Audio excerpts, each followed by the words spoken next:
بسم یا رب العالمین یا متکبر دا میجسٹ،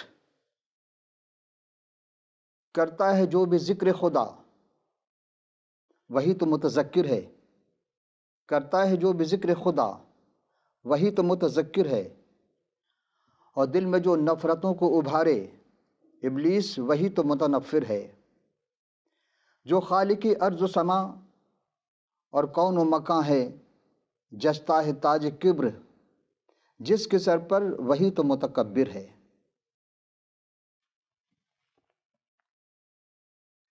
هو اللہ الذی لا الہ الا هو الملک القدوس السلام المؤمن المہیمن العزیز الجبار المتکبر سبحان اللہ عما یشرکون۔ صدق اللہ العظیم۔ حقیق عرفان میں آپ تمام سامعین و ناظرین خدمت میں سلام اور خوش آمدید۔ عزیزان محترم، آج ہم اسماء الحسنی مظہر صفات خداوندی میں جس اسم کا ذکر کرنے جا رہے ہیں سیکھتے ہیں، اور وہ اسم ہے یا متکبر۔ فیروز اللغات کے مطابق اس کے معنی ہے گھمنڈ، غرور اور اپنے آپ کو اونچا سمجھنا۔ آئیے ہم غور کرتے ہیں جو سرنامہ کلام میں ہم نے سورہ پارہ 28 سورہ الحشر، حشر کی 59ویں سورہ ہی ہے، اور اس کی جو آیت ہے یہ ہے 23۔ هو اللہ الذی لا الہ الا هو، وہی اللہ ہے جس کے سوا کوئی عبادت کے لائق نہیں۔ الملک القدوس، وہی بادشاہ ہے حقیقی اور ہر عیب سے پاک ہے۔ سلام المؤمن المہیمن، اور سلامتی دینے والا وہی ہے، امن دینے والا وہی ہے، نگہبان بھی وہی ہے۔ عزیز الجبار المتکبر، یعنی غالب بھی ہے اور جبر کرنے والا بھی ہے، اور تمام بڑائی اسی کے لیے ہے۔ سبحان اللہ عما یشرکون، اور وہ تمام عیب سے، تمام مشرکوں کے شرک سے وہ رب العالمین پاک ہے، وہ رب تمام شرک سے پاک ہے۔ فتح محمد جالین صاحب کے یہ قرآن شریف ہے جس کا ترجمہ میں نے پیش کیا آپ کی خدمت میں، اور صفحہ نمبر ہے 956۔ عزیزان محترم، اسماء الحسنی یعنی مظہر صفات خداوندی میں آج ہم جس اسم کا ذکر کر رہے ہیں اور سیکھ رہے ہیں وہ ہے یا متکبر۔ اور متکبر یعنی تکبر کرنا، غرور کرنا، گھمنڈ کرنا، اپنے آپ کو بڑا سمجھنا، یہ اس کے معنی ہیں۔ عزیزو، ہم دعا کرتے ہیں پروردگار عالم ہم سبوں کو غرور سے، گھمنڈ سے، تکبر سے، بڑائی سے، ابلیس کی اس ہتھ کنڈے سے محفوظ رکھے۔ اور فی زمانہ یہی دیکھا گیا ہے کہ جتنے بھی لوگ آئے اس میں چند ہی لوگ ایسے تھے جو خدا کے برگزیدہ تھے، جنہوں نے اس چیز سے، متکبر ہونے سے، تکبر سے اپنے آپ کو بچائے رکھا۔ لیکن ابلیس کا یہ حملہ انسان پر ضرور آتا ہے۔ انسان کیا کرتا ہے، اس کے پاس جو چیز ہے اسی پر وہ گھمنڈ کرتا ہے، غرور کرتا ہے، تکبر کرتا ہے۔ مثلا کسی کو خدا نے حسن دیا، وہ اپنے حسن پہ اتراتا ہے، اس پر غرور کرتا ہے۔ کسی کو دولت و عمارت دی ہے، وہ دولت و عمارت پر غرور کرتا ہے۔ کسی کو علم دے دیا، وہ اپنے علم پر غرور کرتا ہے۔ کسی کو کوئی اور ہنر دے دیا، وہ اپنے ہنر پر غرور کرتا ہے۔ گویا کہ آپ جس شعبہ ہائے زندگی میں جائیں گے، ہر شخص کسی نہ کسی غرور میں مبتلا ہے۔ کسی کا کاروبار بہت اچھا ہے تو اپنے نیچے والے کاروبار کو نہیں دیکھ سکتا، ساتھی کو نہیں دیکھ سکتا، جبکہ اس کا مقصد یہ ہے کہ خدا یہ چاہتا ہے کہ انسان تکبر نہ کرے بلکہ عاجزی اور انکساری سے پیش آئے۔ لیکن ہم جس زمانے میں رہ رہے ہیں، آپ ہمیشہ سے دیکھیں گے کہ کوئی نہ کوئی اس مرض میں مبتلا ہے۔ عام طور پر کہا ہے تکبر ایک مرض ہے، نہیں، مرض نہیں بلکہ یہ گناہ ہے۔ اپنے آپ کو بڑا سمجھنا، اس کا مطلب یہ ہے کہ پھر خدا کی کوئی مخلوق یا انسان اس کے برابر نہیں ہے۔ اور فی زمانہ آپ دیکھیں گے کہ جو بھی حکومتیں آتی ہیں وہ اپنے سے بعد والی حکومت کے یا اپنے نہ ماننے والوں کو کچل کر رکھ دیتی ہے، اس تباہ و برباد کر دیتی ہے، جبکہ خدا ایسا نہیں چاہتا۔ اب دیکھیں کہ خدا کے پاس کس چیز کی کمی ہے؟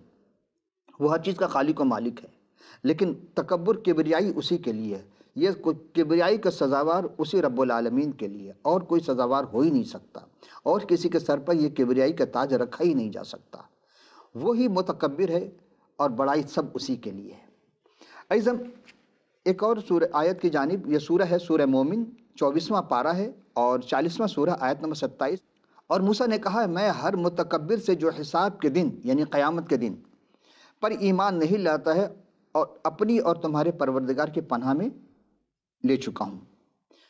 اس کا مطلب کیا ہوا کہ جو لوگ متکبر ہیں، تکبر مبتلا ہیں، وہ رب العالمین کے اس دن کا انکار کرتے ہیں جس کو قیامت کہا جاتا ہے۔ سورہ مومن ہے 40واں سورہ، اسی کی 35 نمبر آیت میں ہے الذین یجادلون فی آیات اللہ بغیر سلطان آتاہم کبر مقتم عند اللہ وعند الذین آمنوا کذالک یطبع اللہ علی کل قلب متکبر جبار۔ جو لوگ بغیر اس کے کہ ان کے پاس کوئی دلیل آئی ہو اللہ کی آیتوں میں جھگڑتے ہیں، اللہ کے نزدیک اور مومنوں کے نزدیک جھگڑا سخت ناپسند ہے۔ اسی طرح اللہ متکبر سرکش کے دلوں پر مہر لگا دیتا ہے۔ آپ دیکھتے چلیں کہ ہم چند آیت اور بھی ہیں جو اسی سورہ مومن کے آیت نمبر 76 اور پھر سورہ زمر ہے 39واں سورہ، اس کا آیت نمبر 72 اور 14واں پارہ سورہ نحل، اس کا آیت نمبر 29 میں تھوڑی سی تبدیلی کے ساتھ یہ ہے، ارشاد ہو رہا ہے کہ قِيلَ ادْخُلُوا الْأَبْوَابَ جَهَنَّمَ خَالِدِينَ فِيهَا فَبِئْسَ مَثْوَى الْمُتَكَبِّرِينَ۔ کہا جائے کہ دوزخ کے دروازے پر داخل ہو جاؤ، ہمیشہ اس میں رہو گے، سو تکبر کرنے والوں کا برا ٹھکانہ ہے۔ فَادْخُلُوا الْأَبْوَابَ جَهَنَّمَ خَالِدِينَ فِيهَا فَلَبِئْسَ مَثْوَى الْمُتَكَبِّرِينَ، سو دوزخ کے دروازے پر داخل ہو جاؤ، یعنی اس میں وہی بات ہے کہ رہو اور تکبر کرنے والے کا برا ٹھکانہ ہے۔ ایسا نمن تکبر کو سے کیسے بچا جائے؟ اس مرض سے ہمیں صرف کہا جاتا ہے کہ تکبر نہ کرو، تکبر آخر پیدا کیوں ہوتا ہے؟ یہ ایک سوال ہے۔ تکبر یوں پیدا ہوتا ہے کہ جب انسان خدا کو چھوڑ کر اپنی ہر اس چیز کو خدا سمجھ بیٹھتا ہے۔ اب آپ غور کریں خدا کیسے سمجھ بیٹھتا ہے کہ جو چیز تمہیں یاد الہی سے غافل کر دے وہی تمہارا بت ہے۔ تو گویا کہ خدا کو چھوڑ کر، اس پروردگار عالم کو چھوڑ کر کسی اور کی پرستش انسان اگر کرتا ہے تو گویا کہ وہ متکبر ہو گیا، وہ شرک میں شمار ہو گیا۔ اسی لیے چوٹی کے چلنے کی آواز کس سے سنی ہے؟ لیکن محاورہ بتایا جاتا ہے کہ چوٹی کے چلنے کی آواز اس کے برابر بھی اگر شرک آ جائے، ذہن میں دل میں آ جائے، متکبر انسان بن جائے، تو گویا کہ اس کی کوئی عبادت قابل قبول نہیں ہوتی پر اس پروردگار عالم کی بارگاہ میں۔ کسی کو اپنی عبادت پر غرور ہے کہ جی ہم سے بڑا کوئی عابد نہیں، کسی کو فخر و مباحات میں اتنا مبتلا کر دیتا ہے۔ یہ دل ہے جو دل کی وجہ سے انسان متکبر ہوتا ہے۔ اب دل دو قسم کے ہیں، ایک وہ دل جو جسم کے اندر ہے، جس کا کام خون کو پمپنگ کرنا ہے اور پورے جسم میں پہنچانا ہے۔ اس میں دو چیزیں ہیں دل کے اندر، ایک شریان ہے اور ایک ورید ہے۔ ورید اسے کہتے ہیں جہاں سے خون دل میں واپس ہوتا ہے، جس میں واپس جاتا ہے، اور شریان اسے کہتے ہیں جہاں سے شروع ہوتا ہے دل۔ اب آپ دیکھیں کہ اس کے علاوہ کوئی کیا کام ہے، لیکن روحانی زندگی میں روح کے لیے بھی ایک دل ہے، اور وہ دل جو ہے انسان کو تکبر سے بچاتا ہے۔ تو جہاں جسمانی انسان ہے، نفسانی انسان ہے، وہاں یہ چیز پائی جائے گی۔ جہاں روحانی اگر آ گئی تو پھر وہاں یہ چیز دور ہو جاتی، کافر ہو جاتی ہے۔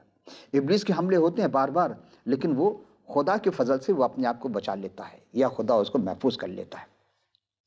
میں آپ کو ایک واقعہ، آپ دیکھیں گے کہ توریت شریف کی کتاب ہے پیدائش، اس کے 30ویں باب کی 3 آیتیں، 8 سے 11 آیت میں ہے کہ خدا تعالیٰ نے حضرت آدم اور حوا علیہ السلام کو خود کلام کیا کرتے تھے، اور اسی طرح اپنے ہر برگزیدہ انبیاء جو آئے ان سے بھی خدا خود کلام کرتے تھے۔ اور وہ رب العالمین جس پیغمبر کو، یعنی جنہیں سب سے پہلی شریعت دی گئی، وہ شریعت موسوی کہلاتی، جناب موسیٰ علیہ السلام، خدا پروردگار عالم ان سے خود کلام کرتے تھے، اور ایک انہی کے لقب کو، انہی کے نام کے موسیٰ کے ساتھ کلیم اللہ لگایا گیا، یعنی حضرت موسیٰ کلیم اللہ۔ جو خدا سے بہت زیادہ کلام، یعنی خدا کسی کو اگر پیغام دینا چاہتا ہے، میسج دینا چاہتا ہے، کوئی بات کرنا چاہتا ہے تو اس سے خود کلام کرتے تھے، وہ پیغمبر ہوتے تھے۔ اور اگر کاہن ہے تو پھر فرشتے کے ذریعے اس کو مخاطب کرتے تھے، جیسے جناب زکریا کو مخاطب کیا تھا فرشتے کے ذریعہ، جناب مریم کو مخاطب کیا فرشتے کے ذریعہ ہے۔ یہ وہ مریم ہے جو جناب مسیح یسوع المسیح سلام علیہ کے مادر گرامی ہیں۔ یہاں عرض کرنے کا مقصد یہ ہے کہ پروردگار عالم اپنی گفتگو کرنے کے لیے جناب موسیٰ علیہ السلام کو استعمال کیا۔ کیسے؟ یہ تو آپ کو پتہ ہے کہ جناب موسیٰ کی جو پرورش کس انداز میں ہوئی، کہاں ہوئی؟ فرعون کے رمیسیس کے ہاں ہوئی تھی۔ ہم جب غور کرتے ہیں تو دیکھتے ہیں کہ ان سے پہلے تھوڑی سی آپ غور کر لیں کہ جناب موسیٰ کے زمانے سے پہلے کیا ہوا، اس کے پاس اتنی دولت کیسے آئی۔ جناب موسیٰ کلیم اللہ کی ولادت باسعادت سے قبل کا واقعہ یہ ہے کہ جناب یعقوب علیہ السلام، ان کا لقب خدا تعالیٰ نے اسرائیل رکھا تھا۔ اسرائیل کے معنی خدا کا خاندان، اور ان کا ایک بیٹا جناب یوسف علیہ السلام جو تھے، جو مصر کے بادشاہ بن گئے تھے، جن کو بادشاہ بنایا گیا تھا اور حکومت تھی ان کی۔ تو جس وقت جناب یوسف علیہ السلام وہاں پہنچے تھے، یہ وہ تمام واقعہ ہم پہلے عرض کر چکے اور یہ آپ کے علم میں ہے۔ تو جن کے یہاں وہ رکھا گیا تھا یا جو ان کو خرید کر لے کر گیا تھا، اس کا نام تھا پوتیفار۔ اور وہ اس وقت جتنے بھی لوگ تھے، یعنی یہ وہ سردار تھا، یہ بادشاہ نہیں تھا پوتیفار۔ اور اس کے لیے ہم جب غور کرتے ہیں تو یہ واقعہ ملتا ہے تالمود کی کتاب میں۔ تالمود یہودیوں کی ایک بہت بڑی روایتی کتاب ہے۔ جس طرح ہم دیکھتے ہیں کہ بخاری ہے، بخاری شریف، مسلم شریف، ترمذی، سنن نسائی، ابو داؤد، ابن ماجہ، انہیں صحاح ستہ کی جو روایت ہیں وہ ہم جب غور کریں گے تو وہ تالمود سے ہی زیادہ تر لی گئی ہیں ان روایتوں کو۔ اور اس تالمود کی روایت، یعنی جیسے یہ صحاح ستہ، ایسی تالمود ان کے روایت میں تھی۔ اور روایت یہ ہے کہ وہ آیات سے بعض دفعہ فرق پڑ جاتی ہے، کیونکہ لوگ عقیدت میں آ کر کے بہت کچھ ایسے لکھ دیتے ہیں جو کتاب اللہ میں نہیں ہے لیکن روایت میں مل جاتی ہیں۔ اسی طرح اس کتاب میں تالمود میں پوتیفار کی بیوی کا نام زلیخا لکھا ہے، اور یہی چیز قرآن شریف میں بھی ہے، سورہ یوسف میں زلیخا، جبکہ اس نام کی کتاب مقدس میں ہمارے پاس کوئی ایسا نام نہیں ہے۔ یہ روایت ہے، یہودیوں کی روایت ہے، تالمود اس کتاب کا نام ہے، اس میں یہ درج ہے۔ تو اب وہاں یہ تھا کہ جب جناب یوسف علیہ السلام جو تھے، وہ پوتیفار کی بیوی جس کا نام زلیخا بتایا جاتا ہے، وہ ان پر ڈورے ڈالنا شروع کرتی، وہ ان پر غلط نظر رکھنے شروع کرتی۔ اور ہوا یہ تھا کہ جب وہ بہت مشہور ہو گئے اس کام میں، تو اس کے سہیلیوں نے، جلیسوں نے کہا کہ ارے یہ تم ایک غلام کو دل دے بیٹھی۔ وہ کہتے غلام نہیں، یہ تو حسن کا امام ہے، تو اس نے یہ کیسے ہو سکتا؟ تو یہ اپنے دعوت میں بلاتی ہے، سبوں کو کہتے ہیں پھل اور چھری دے دی، اور جناب یوسف علیہ السلام سے وہاں سے گزرنے کے لیے کہا۔ جب جناب یوسف علیہ السلام وہاں سے گزرے تو انہوں نے بجائے پھل کاٹنے کی اپنی انگلیاں تراش لی، لیکن انہیں احساس نہیں ہوا۔ یہ بھی روایت ہے تالمود کی۔ تو ہم جب دیکھتے ہیں کہ جب وہ وہاں سے گزرے اور اپنی انگلیاں کاٹ لیں، تو اس وقت لوگوں کو پتہ چلا کہ ہاں یہ واقعی یہ جو غلام ہے یہ بہت ہی خوبصورت ہے۔ تو اب وہ جو اپنی بد خواہش کی وجہ سے جناب یوسف علیہ السلام کو پکڑنا چاہی، جناب یوسف علیہ السلام اپنے آپ کو بچا گئے، اور وہ اپنا کپڑا وہاں چھوڑ کر اس کے پاس ایک کمرے میں تھے، اور وہ آ کر کے دروازہ بند کر دیتی ہے، لیکن وہ نکلنا چاہتے نہیں نکلنے۔ آخر میں وہ اپنا کپڑا وہاں چھوڑ کر کسی طرح اس کمرے کا دروازہ کھول کر چلے جاتے ہیں۔ لیکن جب اس کی یہ بد خواہش پوری نہیں ہوئی، یہ ابلیسی خواہش اس کی پوری نہیں ہوئی، یہ تمنا بد جب پوری نہیں ہوئی، تو اس نے جناب یوسف علیہ السلام کو زندان میں ڈلوانے کا ارادہ کر لیا۔ اب یہاں لکھا ہے تالمود ہی کے روایت کے مطابق، قرآن کے سورہ یوسف میں ہے کہ وہ جب وہاں سے چلے، وہاں سے تو کہا کہ اس کا کپڑا جو ہے وہ کتاب مقدس کے مطابق یہ تھا کہ آپ اپنا قمیض یعنی لباس چھوڑ گئے وہاں پہ، قمیض، اور وہاں یہ لکھا ہے کہ پیچھے سے دامن پکڑی، کپڑا پھٹ گیا۔ کیا اتنا بوسیدہ کپڑا تھا؟ وہ تو وہاں اس طرح رہتے تھے چونکہ ان کی کوئی اولاد نہیں تھی، اسی لیے وہ وہاں رہتے تھے۔ لیکن جب ہم غور کرتے ہیں تو یہ کہا جاتا ہے کہ لڑکا کو لایا جاتا ہے اور پھر وہ بتاتا ہے کہ دیکھیں اگر آگے سے قمیض پھٹی ہوئی ہے تو وہ یوسف گنہگار ہے، اگر پیچھے سے ہے تو زلیخا گنہگار ہے، وغیرہ وغیرہ۔ اب یہ دیکھنا یہ ہے کہ خدا رب العالمین جب جناب یوسف علیہ السلام پر مہربان تھے تو یوسف علیہ السلام نے اپنے نفس پر قابو پایا، اور قابو پانے کے بعد اس متکبرہ عورت کو جو زلیخا جس کا نام بتایا جاتا ہے اس کے قابو میں نہیں آئے اور وہ نکل کر چلے جاتے ہیں، تو اس نے الزام لا کر ان کو زندان میں ڈلوا دی۔ سوچنے کی بات یہ ہے کہ وہ خود تو ایک خوبصورت تھی، حسین و جمیل تھی، جو فتح فور کی بیوی تھی، اور خود کو پیش کر دی، خود کو آمادہ کی اس برائی کے لیے، لیکن جناب یوسف علیہ السلام نے جیل جانا گوارہ کر لیا، لیکن برائی کو اپنانا گوارہ نہیں کیا۔ درس دینا چاہتے ہیں آج کے زمانے میں بھی کہ اگر کوئی دعوت گناہ دے تو خبردار اس کے قریب مت جاؤ، اور جناب مسیح یہی کہتے ہیں، دیکھو زنا کرنا کا اگر تم نے سوچ لیا کسی کے اپنے ذہن میں تو گویا تم نے اس کے ساتھ زنا کر لی، لیکن اگر تم رک گئے، باز آ گئے، ذہن سے نکال دیا، تو گویا کہ تم خدا کے پناہ میں آ جاتے ہیں۔ جناب یوسف علیہ السلام بھی خدا کے پناہ میں آ گئے، اور خدا نے انہیں بچایا، اور زندان میں رہنا انہیں گوارہ کر لیا، لیکن گناہ کرنا گوارہ۔ تو نبی جو ہوتا ہے، خدا کا جو پیغمبر ہوتا ہے، وہ کوشش یہی ہوتی ہے کہ وہ گناہ نہ کرے، لیکن پھر بھی ابلیس کے حملے ہوتے ہیں۔ تو جب کچھ عرصہ گزرا، فتح فور نے ایک خواب دیکھا تھا، اور اس کی تعبیر سب سے پوچھی، لیکن سب نے اپنے اپنے انداز میں جواب دیا۔ اب یہ کہتے ہیں فتح فور نے خواب دیکھا، جبکہ وہ مصر کا بادشاہ تھا جس نے خواب دیکھا تھا، فتح فور نے خواب نہیں دیکھا تھا۔ فتح فور نے تو ان کو اٹھا کر ڈال دیا زندان میں۔ یہ ساری چیزیں، بہت سارے لوگ آئے وہاں پر، اس زمانے کے جو نجومی تھے یا جو خواب کی تعبیر بتانے والے تھے، تانترک جس سے کہہ لیں، اور بھی لوگ آئے، لیکن کوئی خواب کی تعبیر نہ بتا سکا۔ تو جب جناب یوسف علیہ السلام نے خواب کی تعبیر بتائی تو اس وقت کہ یہ 7 سال تیرے ایسے ہوں گے کہ فصل اگے گی، بہت زیادہ پیداوار ہوں گی، اور اس کو تم محفوظ کر لینا، اور 7 سال قحط سالی ہوگی۔ تو اس نے کہا، بہت سارے لوگوں نے کہا لیکن میں کیسے یقین کر لوں تمہاری بات کو؟ تو انہوں نے ایک بات بتائی کہ تیرا جو پہلوٹا بیٹا ہے یہ مر جائے گا دوسرے کے وقت میں، اور انہوں نے جب پیشن گوئی کر دی، اس کا پہلوٹا بیٹا مر جاتا ہے۔ پھر آپ غور کریں کہ جب اس کا بیٹا مر جاتا ہے، ایک بیٹا جب مر جاتا ہے، تو اس وقت پھر اسے یقین ہو گیا۔ تو اس نے تمام جو بھی کابینہ کے لوگ تھے اس سے پوچھا کہ کیا کرنا چاہیے، کون ایسا شخص ہو؟ کہا کہ وہ جو عبرانی لڑکا جو ہمارے پاس قید میں ہے، تم اسی کو لاؤ۔ آپ دیکھیں گے کہ جناب یوسف علیہ السلام کو وہاں سے بلایا جاتا ہے، اور پھر انہیں لباس فاخرہ پہنایا جاتا ہے، انہیں شاہی لباس پہنایا جاتا ہے۔ سب کچھ کرنے کے بعد پھر ان کو حکومت کا اناؤنسمنٹ کی جاتی ہے کہ بھئی آج سے یہ دوسرے درجے کا یہ حاکم ہوگا، یعنی بادشاہت ہوگی اس کے پاس۔ قحط سالی ہوتی ہے، اناج رکھے جاتے ہیں، محفوظ کیے جاتے ہیں۔ پھر جب 7 سال گزر جاتے ہیں، قحط سالی ہے، تو ان کے بھائی وغیرہ آتے ہیں۔ اب ایک روزنامچہ یوسف علیہ السلام تیار کیا تھا وہاں پہ، وہ یہ تھا کہ جو جس دروازے سے داخل ہوگا شہر میں، اس کے نام، اس کے والد کے نام لکھے جائیں گے۔ یہ پہلی بار ہوا ایسا کہ کوئی بھی شہر میں داخل ہو، نام اور والد کے نام لکھے جاتے ہیں۔ اسی بیس پر آج پوری دنیا میں جو آپ دیکھتے ہیں کہ کوئی ایک ملک سے دوسرے ملک جاتا ہے ویزا کے ذریعے کسی ذریعے، تو جہاں بھی جاتا ہے امیگریشن اس کا نام اور وہ پاسپورٹ کا نمبر، وہ ساری چیزیں محفوظ کر لیتے ہیں۔ اب کمپیوٹر زمانہ، ہر چیز کمپیوٹر میں ہو جاتی ہے، پہلے ہاتھوں سے لکھائی جاتی تھی تو اسے محفوظ کیا جاتا تھا۔ تو جناب یوسف علیہ السلام کی وجہ سے وہاں پہ جو لوگ قحط سالی کے شکار تھے ان سے پیسے لے لی جاتی تھی اور وہ اناج دیا جاتا تھا۔ ان کے بھائی وغیرہ جب پہنچے تو انہیں بھی ایسے ہی کیا گیا۔ غرض کہ اس کے زمانے میں جتنی بھی پیداوار ہوئی، فصلیں آئی، اور اس کے پیسہ جو ہے وہ قومی ان کے خزانے میں جمع بادشاہ کے، اس کا انتقال۔ جب دوسرا بادشاہ آتا ہے جس کا نام رامسیس ہوتا ہے، اس کو نہیں پتا۔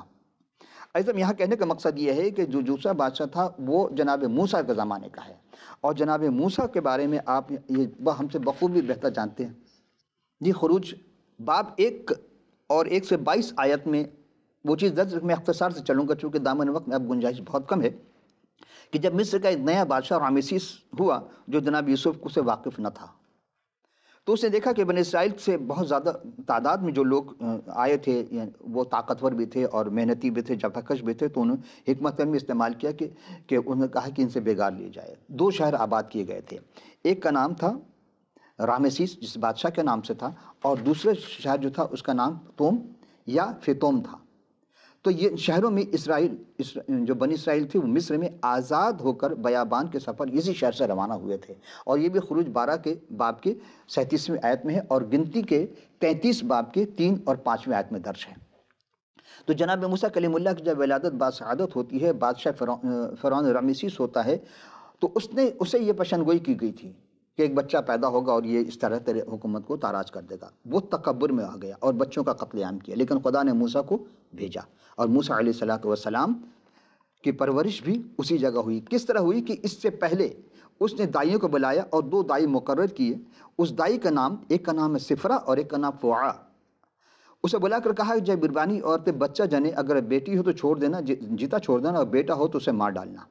لیکن عبرانی عورتیں خدا سے وہ جو مصری عورتیں تھیں وہ خدا سے ڈرتی تھیں، وہ دائیوں خدا سے ڈرتی تھیں، انہوں نے ایسا کچھ نہیں کیا۔ تب بادشاہ رامسیس غضبناک ہوا ان دائیوں پر کہ ہم نے تم سے حکم دیا تھا اور تم نے ہمارے حکم میں عدولی کی ہے۔ انہوں نے کہا بادشاہ تجھے نہیں پتا کہ عبرانی عورتیں جو ہوتی ہیں وہ مصری عورتوں سے زیادہ قوی ہوتی ہیں، طاقتور ہوتی ہیں، ہمارے پہنچنے سے پہلے وہ بچے جن لیتی ہیں اور وہ فارغ ہو جاتی ہیں، تو اس طرح ہم کچھ نہیں کر سکتے تھے۔ فرعون نے، اور پھر اس کے بعد جناب موسیٰ کو 3 ماہ تقریباً یا اس سے زیادہ اپنی والدہ کے پاس رہے۔ اس کے بعد پھر انہوں نے ایک ٹوکرا لیا، اس میں رال لگایا اور چکنی مٹی لگا کر اس کو دریائے نیل کے حوالے کیا، اور یعنی جناب موسیٰ کو اس میں رکھ کر کے وہ بہتا بہتا جب اس جھاڑی پہ پاس پہنچا دوسری طرف، اور ان کی بہن جن کا نام تھا مریم، جی ہاں انہی کی بہن کا نام مریم ہے، اور ان کے بھائی موسیٰ کے بھائی کا نام ہارون تھا۔ تو قرآن میں جو مریم کو جناب مخاطب کیا گیا، اے ہارون کی بہن مریم، جناب عیسیٰ کی والدہ اس کے ساتھ، یہ وہ مریم نہیں ہے، وہ مریم اور ہے، ان کی کوئی، یعنی اس مریم کو وہاں مخاطب کیا جا رہا۔ یہ عجب بات ہو گئی، میری سمجھ میں نہیں آئی کہ جناب موسیٰ کی بہن کا نام جو مریم تھا وہاں ہارون کے بہن کر کے جناب والدہ یسوع المسیح یعنی عیسیٰ اسلام کے والدہ کو مخاطب کیا گیا۔ یہ عجب سی بات لگی، حالانکہ کافی فاصلہ ہے دونوں کے زمانے کا۔ اور سورہ قصص میں ہے کہ جس وقت یہی بات سورہ قصص 28واں سورہ ہے اور 7 سے 9 آیت میں ہے کہ جب جناب موسیٰ وہاں پہنچے اور پھر دودھ پلانے کا سوال ہوا، تو وہاں بجائے بیٹی کے، چونکہ کتاب مقدس میں کہ وہ فرعون کی بیٹی تھی، فرعون لقب ہوتا تھا بادشاہ کا، اور اس کی بیٹی تھی، جبکہ قرآن کہہ رہا ہے کہ اس کی بیوی تھی۔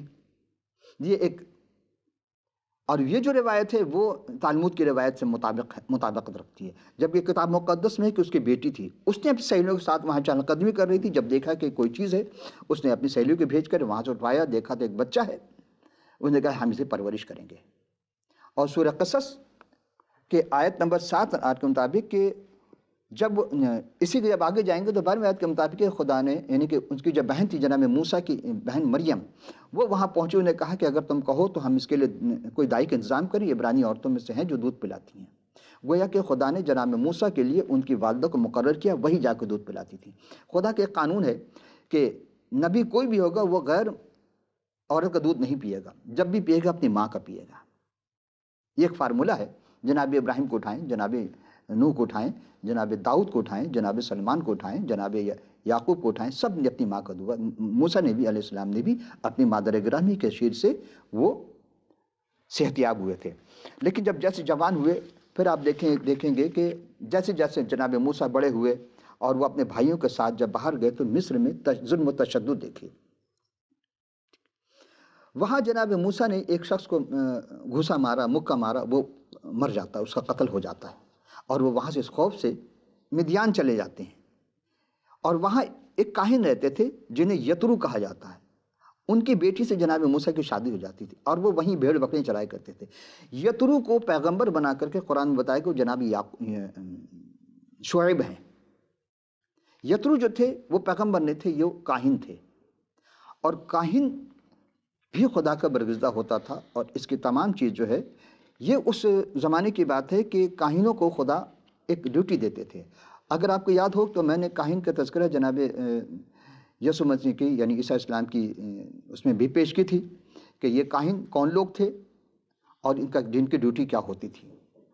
یہاں چونکہ وقت کی کمی کے باعث وہ جو بھیڑ بکری چراتے جب وہ اس پہاڑی کی جانب گئے جس کو حورب کے پہاڑ کہا جاتا ہے، تو وہاں دیکھا کہ اوپر آگ لگی جل رہی ہے، اور آگ جلنے کی وجہ سے وہاں وہ جھاڑی جو ہے وہ جلتی نہیں ہے، بھسم نہیں ہوتی ہے، تو ان کے دل میں خواہش ہوئی کہ ہم چل کر دیکھیں آخر کیا مسئلہ ہے۔ جیسے وہ اوپر چڑھنے لگے خدا نے وہاں سے وہ فرشتے آواز دی، موسیٰ اے موسیٰ اے موسیٰ رک جاؤ، اور اپنے یہ پیر سے اس جوتے کو، اس سینڈل کو یا چپل جو اس زمانے کا تھا اتارو، اس لیے کہ مقدس مقام ہے۔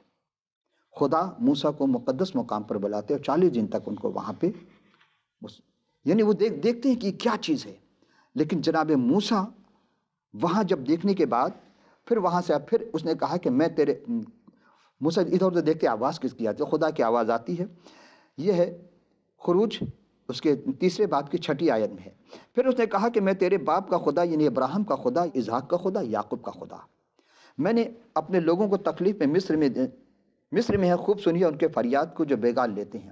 یہ ساری باتیں موسیٰ بھی جانتے تھے، لیکن خدا نے ان کو بتایا کہ اب تمہیں وہاں جانا ہے اور وہ جو مغرور متکبر شخص ہے جو فرعون ہے اس سے نکالنا ہے۔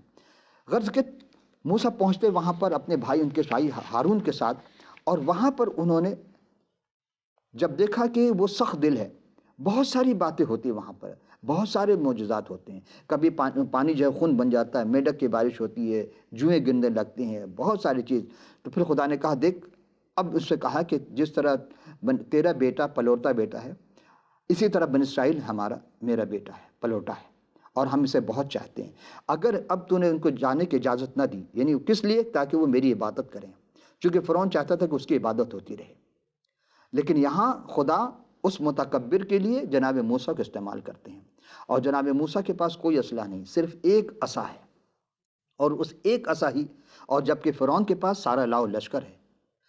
سب چیز ہو جانے کے بعد جب اس نے کہا کہ میں تیرے پلیٹوں کو مار دوں گا، اور ہوا، اس وقت جتنے بھی اس ملک میں پلوٹے تھے، جس کے پہلوٹا بیٹا تھا، سب کو خدا نے مار ڈالا۔ تب وہ گھبرا گئے، اور پھر جناب موسیٰ سے کہا کہ اچھا تم جا سکتے ہو اپنے کو لے کر کے۔ وہاں سے جب نکلے تو پھر وہ حملہ کرتا ہے، لیکن وہ دریائے نیل سے خدا نے اس کو راستہ دیا عصا مارنے پر، اور وہ دریائے نیل سے نکل کے چلے آتے ہیں۔ لیکن اس متکبرانہ حالت میں وہ پھر نکلتا وہاں سے اپنا لاؤ لشکر لے کر کے، اور اب خدا کو جلال آتا ہے۔ اس متکبر شخص کو خدا نے دریائے نیل میں غرق کر دیا، اور ان سب کی لاشیں کنارے تک تھیں، اور آج تک خدا نے فرعون کے لاش کو محفوظ کر دیا ہے۔ تمہارے لیے عبرت ہے، لیکن لوگ تو اس کو جاتے ہیں، اس کی زیارت کرتے ہیں، وہ تو دیکھتے ہیں، عبرت کہاں حاصل کر رہے ہیں؟ بتانے کا مقصد یہ ہے کہ جس نے تکبر کیا، خدا سب کو ملیہ میٹ کر دیتا ہے۔ تو عزیزو، تکبر سے بچنے کے لیے شریر اپنے تکبر میں کہتا ہے وہ باز پرس نہیں کرے گا، اس کا خیال سراسر یہی ہے کہ کوئی خدا نہیں ہے۔ میں نے شروع میں کہا تھا کہ متکبر لوگ یہ جانتے نہیں کہ خدا ہے، بلکہ وہ کہتے ہیں خدا ہے ہی نہیں۔ پھر اسی طرح زبور 35 باب کے 36ویں آیت میں ہے کہ جو میرے نقصان سے خوش ہوتے ہیں وہ باہم شرمندہ اور پریشان ہوں، جو میرے مقابلے میں تکبر کرتے ہیں وہ شرمندگی اور رسوائی سے مبلس ہوں گے۔ یعنی خدا نے اس مقدر میں لکھ دی ہے کہ اگر جو تکبر کرے گا خدا اسے چھوڑے گا نہیں۔ اور رب العالمین اسی طرح امثال 11ویں باب کی 2 آیت میں جناب سلمان اپنے بیٹے کو متنبع کرتے ہیں کہ تکبر کے ہمراہ رسوائی آتی ہے، لیکن خاکساروں کے ساتھ حکمت آتی ہے۔ اور پھر اسی 13ویں باب کی 10ویں آیت میں ہے کہ تکبر سے صرف جھگڑا پیدا ہوتا ہے، لیکن مشورت پسند سے حکمت آتی ہے۔ ہلاکت سے پہلے تکبر اور زوال سے پہلے خود بینی ہے۔ اور پھر امثال 16ویں باب کی 19ویں آیت میں ہے کہ مسکینوں کے ساتھ فروتن بنو، اور متکبروں کے ساتھ لوٹ کا مال تقسیم کرنے سے بہتر ہے۔ عزیزم، ہم دیکھتے ہیں کہ امثال میں بلند نظری اور دل کا تکبر اور شریروں کی اقبال بلندی گناہ ہے۔ ہمارے لیے درس یہ ہے کہ ہم کوئی بھی کام کریں تکبر میں نہ ہو، کرنے کے بعد عاجزی کے ساتھ خدا کو شکر کریں کہ پروردگار تو نے یہ کام ہمیں سونپا تھا، اور ہم مجھ سے نہیں بلکہ تیری ذات، تیرے فضل، تیرے رحمت، تیری برکت سے ہم یہ کام انجام دے پائے۔ لیکن جب کوئی کر لیتا ہے کام تو پھر تکبر میں مبتلا ہو جاتا ہے۔ فی زمانہ آپ دیکھیں گے جس کے پاس جو چیز ہے وہ سب تکبر میں مبتلا ہے، اور خدا نہیں چاہتے کہ انسان تکبر میں مبتلا ہو۔ پھر کیا چاہتا ہے خدا؟ خدا چاہتا ہے کہ انسان تکبر میں نہیں بلکہ عاجزی میں آئے۔ عزیزم، خدا ہمیں اس تکبر سے بچائے، متکبروں سے بچائے۔ اگلی تشریح سے پھر ہم پھر حاضر ہوں گے، اس وقت کے لیے اجازت۔ خدا حافظ و ناصر۔